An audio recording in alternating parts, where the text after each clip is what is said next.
Welcome back to my YouTube channel. Myself Shakil Khan and I am HSC trainer. आज जो हम बात करेंगे आयुष एमएस के बारे में। आयुष एमएस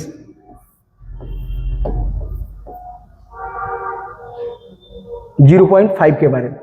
तो यहां पे देखिए मैनेजिंग सेफली, यानी कि जो आयुष एमएस है ना, जो आयुष हमारा आयुष एक बोर्ड है, बेसिकली आयुष एक स्टैंडर्ड है, यूके की बॉडीज है जो कि कुछ एग्जाम्स को कंडक्ट करती है, जैसे आयुष एमएस हो गया, आयुष डब्ल्यूएस हो गया, इस तरीके के बहुत सारे ट्रिपल टी,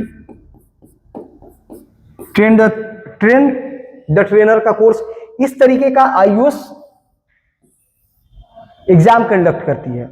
यानी कि आयुष एमएस एग्जाम करवाती है, डब्ल्यूएस करवाती है और ट्रिपल टी, ये कोर्स का नाम है और ये बोर्ड का नाम है। यानी ये यूके की एक बॉडी है जो कि कुछ एग्जाम्स को कंडक्ट करती है। अब आइए देखते हैं कि बेनिफिट्स क्या होता है अगर वाकई में आपने आयुष कर रखा है। तो बहुत सारे स्टूडेंट, बहुत सारे इंस्टीट्यूट वाले क्या करते हैं कि बच्चे को आयुष का सर्टिफिकेट दे देते हैं बट उसका क्लास नहीं देते हैं। तो हम आपको सभी क्लास देंगे, आयुष का कंप्लीटली क्लास देंगे, वो भी फ्री में।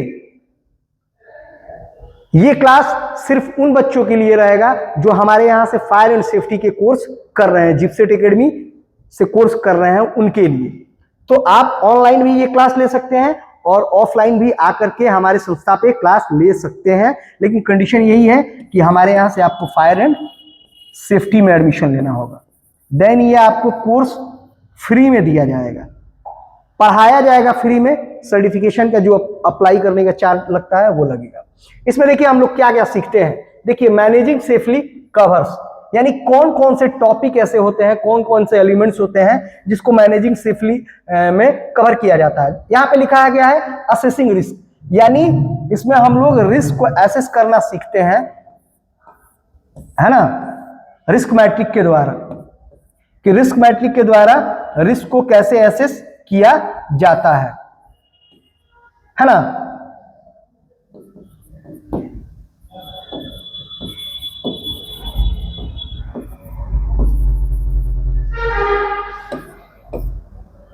इसके द्वारा हम लोग इसमें जो एलिमेंट्स 1 है उसमें सीखते हैं कि रिस्क को कैसे एसेस किया जाता है, how to control the risk, यानी रिस्क को कैसे कंट्रोल करते हैं। अगर कहीं प्रोबेबिलिटी है कोई दुर्घटना होने का, कोई संभावना है कि दुर्घटना हो सकता है, तो उस दुर्घटना को हम लोग कैसे रोकते हैं।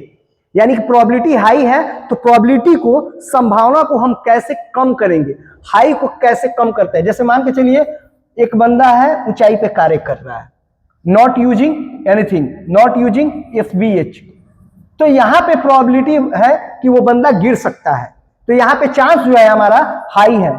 इसमें हम सीखेंगे कि इस हाई को हाउ टू कन्वर्ट इनटू लो, यानी हाई को हम कैसे लो में कन्वर्ट करेंगे। जैसे जो बंदा वर्क एट हाइट पे काम कर रहा है वहां पे टॉप रेल लगा देंगे, वहां पे मिड रेल लगा देंगे, FBH लगा देंगे, नेट लगा देंगे।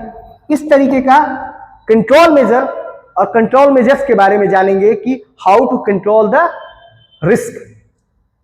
फर्दर देखते हैं, इसमें लिखा है अंडरस्टैंडिंग रिस्पॉन्सिबिलिटी, यानी इन द ऑर्गेनाइजेशन हम लोग जानेंगे,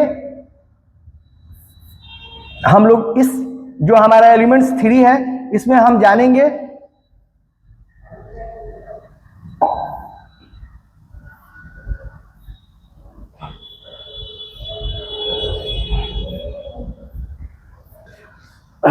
चलिए इसमें हम जानेंगे जो हमारा एलिमेंट्स 3 है, इसमें हम जानेंगे अंडरस्टैंडिंग रिस्पॉन्सिबिलिटीज, यानी कि एज ए CEO, यानी जो कंपनी का CEO है, जो मालिक है, जो MD है, उसका लेकर के उसके बाद एक हायरार्की सिस्टम होता है। CEO के बाद मैनेजर हो गया, मैनेजर हो गया, उसके बाद आपका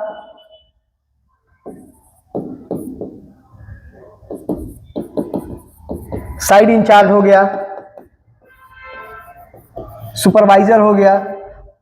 वैसे आते आते यानी कि CEO से लेकर के हम लोग जानेंगे कि एक वर्कर का क्या राइट और क्या रिस्पॉन्सिबिलिटीज होती है किसी भी ऑर्गेनाइजेशन में जब वो कार्य कर रहा है। तो यहाँ पे लिखा है अंडरस्टैंडिंग रिस्पॉन्सिबिलिटी, यानी हम लोग जानेंगे कि एक सीईओ है तो उसकी क्या क्या रिस्पॉन्सिबिलिटी है अपने वर्कर के रिगार्डिंग और हेल्थ एंड सेफ्टी के टुवर्ड। अब हम बात करते हैं, यहाँ पे लिखा है अंडरस्टैंडिंग हेजर्ड्स।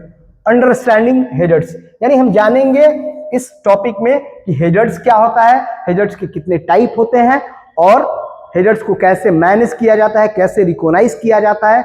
अगर मान के चलिए आप किसी लोकेशन पे काम कर रहे हैं, आपको नॉर्मली बता दिया जाए कि यहाँ पे आप हेजर्ड्स आइडेंटिफाई करिए, तो आप कंफ्यूज हो जाइएगा।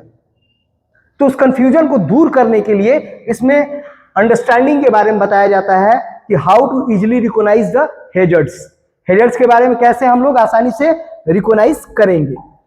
देन है इन्वेस्टिगेटिंग इंसिडेंट, यानी कि अगर आपके वर्क प्लेस पे कोई सा भी एक्सीडेंट हुआ या नियर मिस हुआ तो उसको इन्वेस्टिगेट कौन करता है, क्यों किया जाता है, ये सब आपको एलिमेंट्स 5 में दिखाया जाए, मतलब पढ़ाया जाएगा। लास्ट में है आपका मेजरिंग परफॉर्मेंस, मेजरिंग परफॉर्मेंस के बारे में, यानी कि जो कुछ भी आप अभी तक अंडरस्टैंडिंग, कंट्रोलिंग ये सब कुछ किए हैं उसको अगर आप इंप्लीमेंट करते हैं तो आप जो आपका जो परफॉर्मेंस है उसको हम मेजर करते हैं कि जो हम ऑब्जेक्टिव, जो मोटो सेट किए हैं अपने ऑर्गेनाइजेशन को लेकर के, हेल्थ एंड सेफ्टी को लेकर के, जो भी पॉलिसी प्लानिंग किए हैं वो हमारा एकदम एक्चुअल है कि नहीं, और हम अपने गाइडेंस को, अपने लाइन को मिस तो नहीं कर रहे हैं ना। थैंक यू फॉर वॉचिंग मी। आप बने रहिए इस पूरे आईओएस के सिलेबस को पढ़ने के लिए हमारे साथ। हमारे यूट्यूब चैनल का नाम है HSE गुरु SK। तो अगर आप इस तरीके का इंफॉर्मेटिव वीडियो देखना चाहते हैं तो लाइक और सब्सक्राइब जरूर करें ताकि हमारा मोरल इंप्रूव हो और हम इस तरीके का वीडियो बना सकें। Thank you for watching me and listening me.